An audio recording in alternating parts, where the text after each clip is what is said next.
नमस्कार, मैं हूं आपके साथ मेनका चौधरी।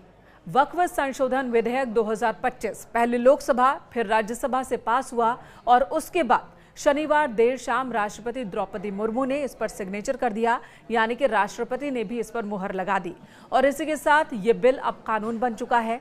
केंद्र सरकार ने भी नोटिफिकेशन जारी कर दिया है कि ये बिल कानून बन गया। हालांकि यह कानून कब से लागू होगा, इसकी तारीख को लेकर अभी नोटिफिकेशन का इंतजार है।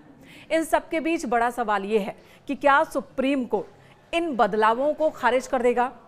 क्या सुप्रीम कोर्ट की ओर से वक्फ संशोधन विधेयक 2025 जो कि पारित हुआ संसद से, उसे पलट दिया जाएगा? ये बड़ा सवाल इसलिए उठ रहा है क्योंकि मामला अब सुप्रीम कोर्ट में है।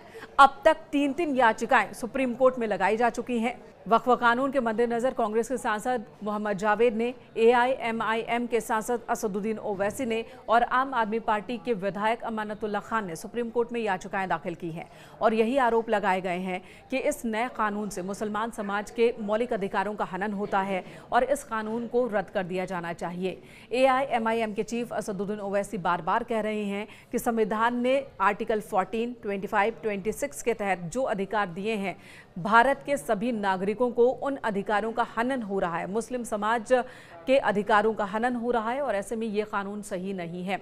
अब सुप्रीम कोर्ट इन याचिकाओं को देखेगी, अदालत ये फैसला लेगी कि इन याचिकाओं को सुनवाई योग्य माना जाए या नहीं, और सुनवाई योग्य मान लेती है, अदालत की ओर से मान लिया जाता है कि इस पर सुनवाई होगी।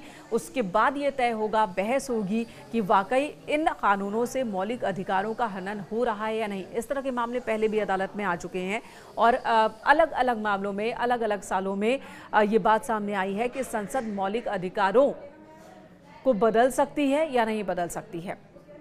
तो फिलहाल ये मामला भी अब अदालत की चौखट पर है और वहीं से फैसला होना है। इसी बीच देश भर में इस कानून के विरोध में प्रदर्शन भी हो रहे हैं, चाहे बात कोलकाता की कर ले, कर्नाटक की कर ले, हैदराबाद की कर ले या फिर आंध्र प्रदेश की कर ले, जहां पर विरोध हो रहा है। मुस्लिम समाज बड़ी संख्या में सड़कों पर इस वक्त उतर आया है। वहीं AIMPLB की ओर से भी कहा गया है कि वो भी सुप्रीम कोर्ट का दरवाजा खटखटाएंगे और न्याय के लिए लड़ाई जारी रखेंगे जब तक कि ये कानून खत्म नहीं कर दिया जाता है। शनिवार को ही 2 पन्नों की एक चिट्ठी AIMPLB की ओर से जारी की गई, जिसमें ये कहा गया कि ये जो कानून है वो मुस्लिम लोगों के हितों का हनन करने वाला कानून है और ऐसे में इस कानून को बर्दाश्त नहीं किया जाएगा। अब सबकी निगाहें संसद के बाद टिक गई हैं, कहा सुप्रीम कोर्ट पर, यानी कि सर्वोच्च अदालत पर, कि वहां से इस कानून को लेकर क्या फैसला आता है।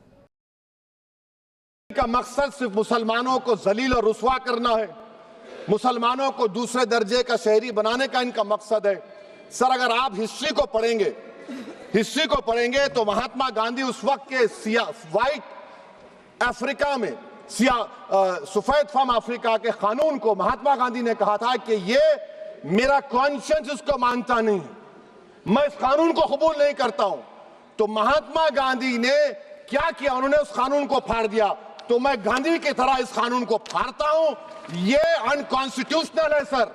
इस देश में झगड़े पैदा करने का काम बीजेपी करना चाहती है मस्जिद और मंदिर के नाम पर, इसीलिए मैं इसका कंडेम करता हूं और मैं आपसे गुजारिश करता हूं कि मैंने अपने 10 अमेंडमेंट दी हैं, आप इसको कबूल करिए सर, मुझे बोलने का मौका दीजिए और उस पर डिवीजन का मैं डिमांड भी करूंगा। Thank you sir.